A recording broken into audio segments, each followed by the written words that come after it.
l-20 sena tal-Ikirix minn April fuq 1.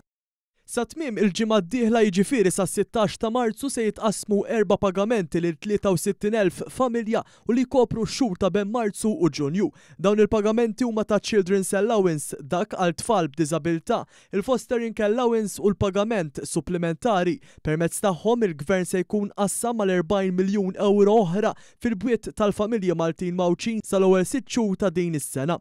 Ħabbar dan il-Ministru għall-Politika Soċjali u Drittijiet tat-Tfal Michael Falzon waqt konferenza tal-aħbarijiet fejn spjega kif b'kollox f'dawn il-familji jgħixu 163,000 persuna, inkluż 63,000 tifel u tifla. Ġie spjegat kif fil-manifest elettorali Malta flimkien dan il-Gvern wiegħed li Children's Allowance se jżidu b'450 euro tul il-leġislatura. Fl-2023 iż-żieda laħqet id-90 euro għal kull wirt lill-familji kollha u fil-pagamenti ta' din is-sena din iż-żieda telet għal 250 euro. Għalhekk iż-żieda li wiegħed il-Gvern diġà laħqet 340 euro għal kull wirt lill-familji kollha u li din tfisser 75% tal-weda elettorali diġà ġiet kommessa. Dan ifisser ukoll li l-ispiża ta' Children's Allowance matul din is-sena se taqbes is-60 miljun euro, nefqa ta' 15 miljun euro aktar mis-sena l-oħra. Minn barra hekk biż-żidiet li tħabbru għas-sena 2023 il-Gvern ħallas 5 miljun euro aktar mis-sena 2022. Dwar l-allowance għal tfal b'diżabilità fl-2022 il-ħlas ta' dan il-pagament żdied b'25 euro għal 30 euro fil-ġimgħa.